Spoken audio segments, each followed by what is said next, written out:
Shalom, selamat pagi anak-anak yang terkasih.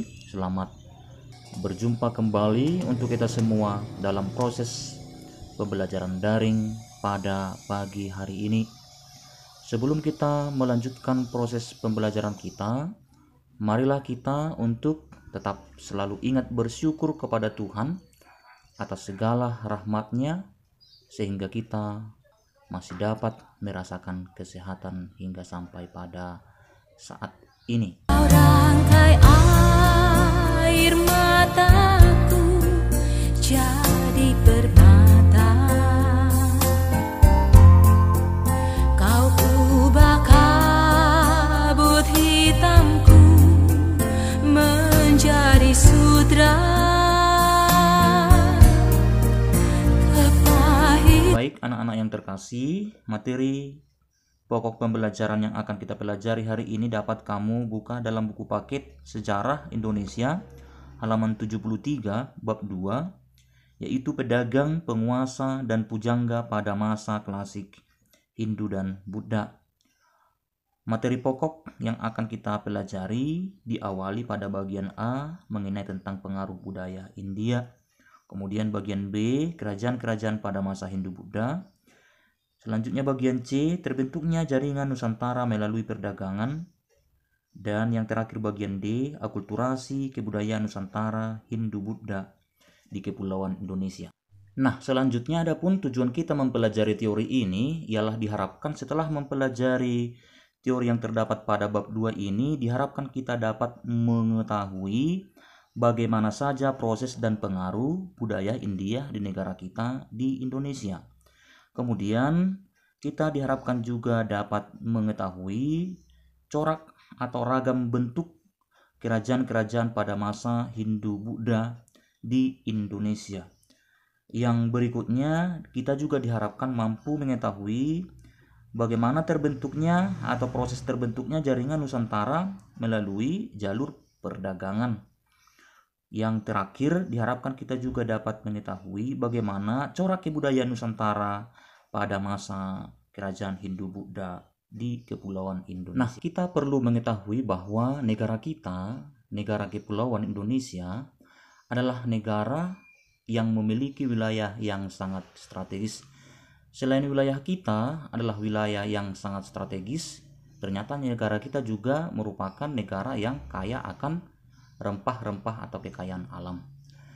Maka tidak heran kalau dulu banyak negara-negara yang berlomba-lomba untuk hadir ke Indonesia untuk melakukan perdagangan. Salah satu contoh negara yang pernah hadir ke Indonesia ialah India.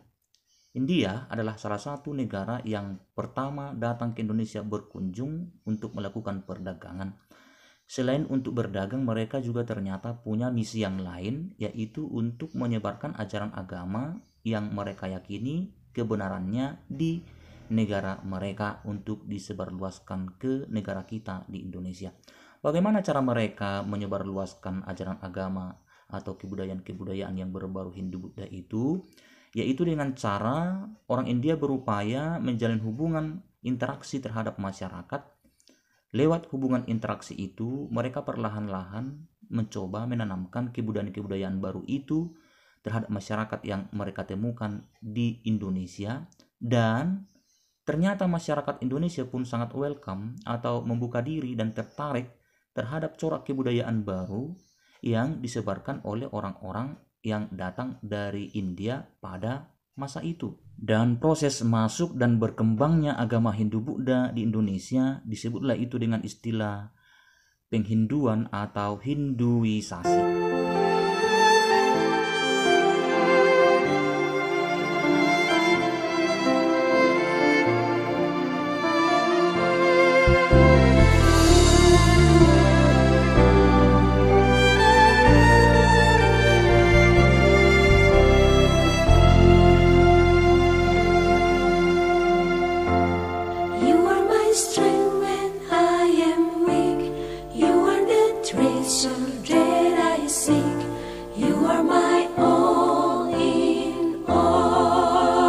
Berikut kita akan membahas mengenai tentang teori-teori masuknya kebudayaan Hindu ke negara kita, ke Indonesia. Seeking you as a precious jewel, want to give up, I be a fool. You are my all in all. Jesus, Lamb of God, worthy is your name. Jesus, Lamb of God, worthy is your name.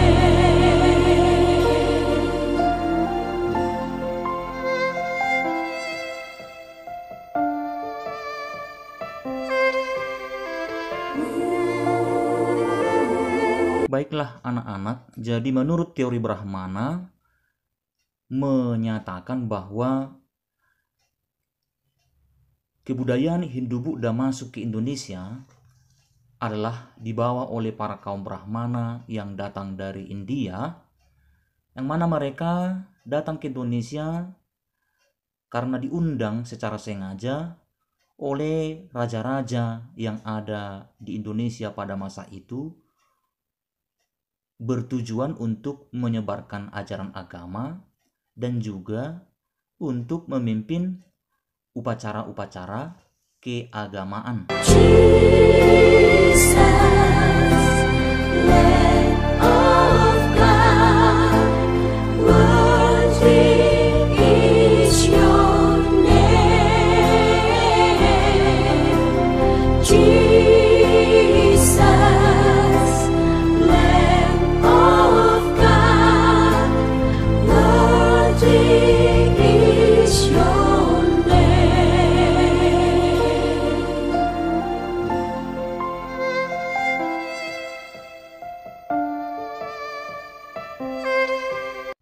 Berikut menurut teori kesatria. Menurut teori ini mengatakan bahwa kebudayaan Hindu masuk ke Indonesia dibawa oleh para kaum kesatria. Kaum kesatria yang dimaksud adalah para prajurit. Mereka diyakini hadir di Indonesia sebagai akibat terjadinya perang yang kemudian prajurit mengalami kekalahan, sehingga mereka terpukul mundur dan datang secara mungkin tidak bersengaja ke Indonesia dan tinggal di Indonesia. Dan semasa mereka berada di Indonesia, mereka juga berupaya untuk menyebarkan ajaran agama dan kebudayaan Hindu-Buddha di wilayah Nusantara.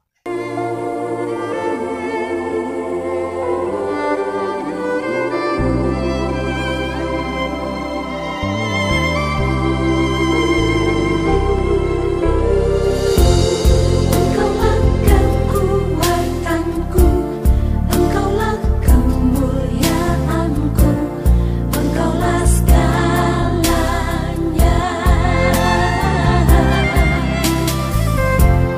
Engkau permata yang Selanjutnya menurut teori Waisa.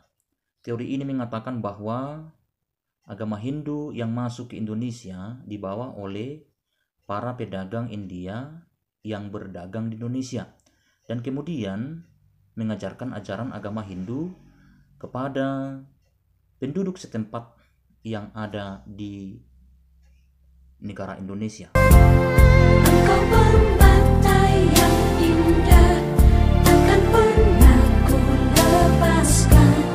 Engkaulah segalanya.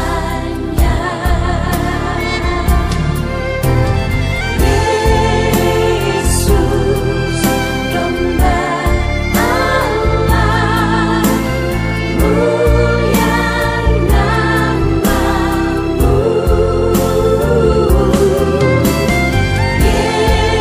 Yesus, domba Allah, mulia namamu. Berikutnya menurut teori Sudra. Teori ini mengatakan bahwa kebudayaan Hindu masuk ke Indonesia dibawa oleh para kaum sudra. Kaum sudra adalah orang-orang yang berasal dari kaum menengah. Mereka disebut sebagai kaum sudra karena mereka dianggap sebagai orang-orang yang terbuang dan hanya hidup sebagai budak, sehingga mereka datang ke Indonesia dengan tujuan untuk mengubah kehidupannya.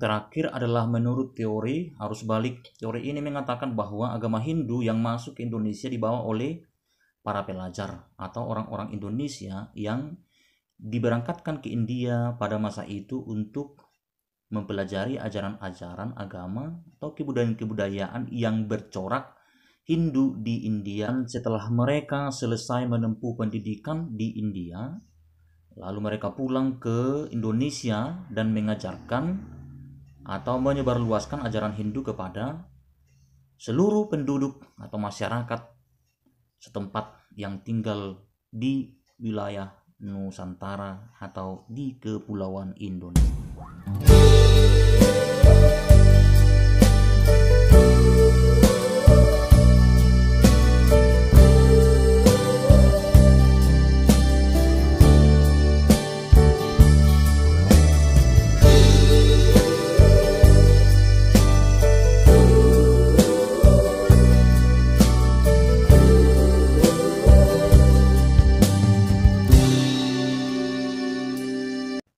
Nah, baik, selanjutnya kita masuk ke materi Kerajaan Kutai.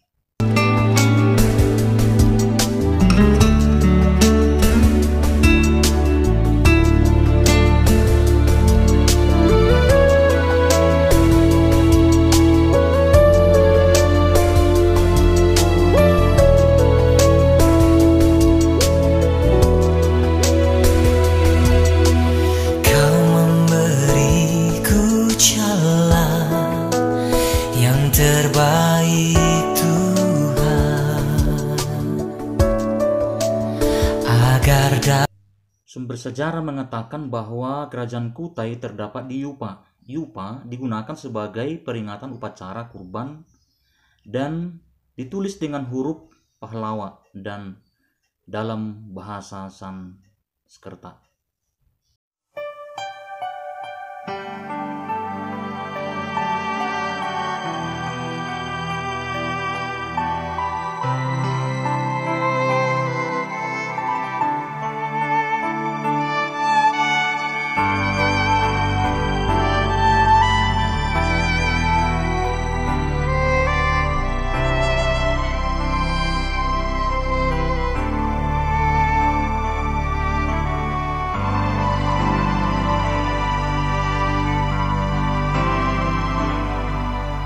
Terkadang kita merasa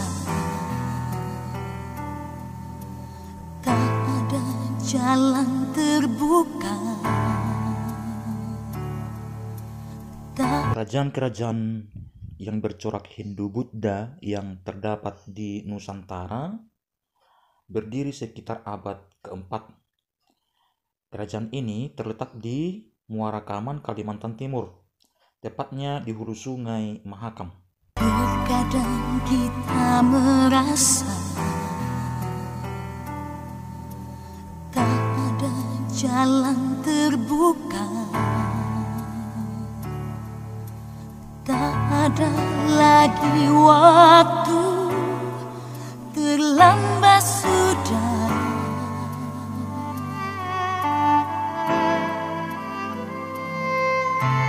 Tuhan tak pernah berdusta, Dia selalu pegang janjinya.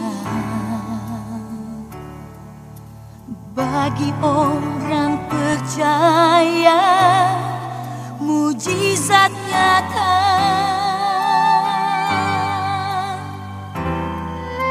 Dia mengerti, dia peduli persoalan yang sedang terjadi. Dia mengerti, dia peduli persoalan yang kita alami. Namun satu yang dia minta, agar kita percaya sampai mujizat menjadi nyata.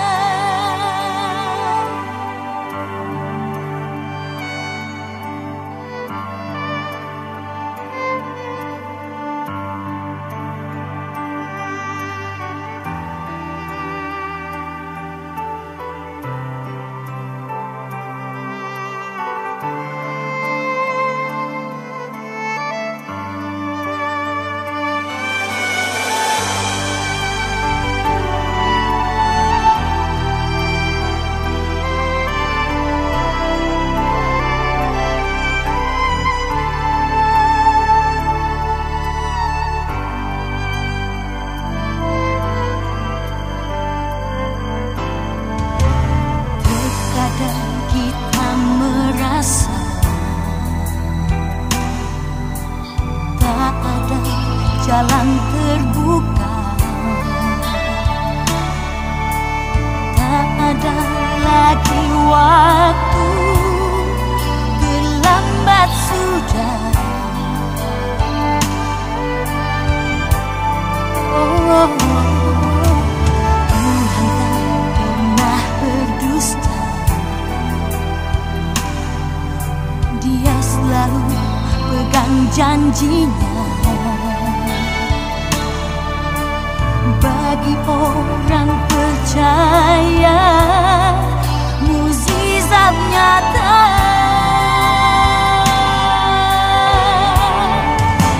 Dia mengerti, dia peduli persoalan yang sedang terjadi. Dia mengerti, dia peduli persoalan yang kita alami. Namun satu yang dia minta, agar kita percaya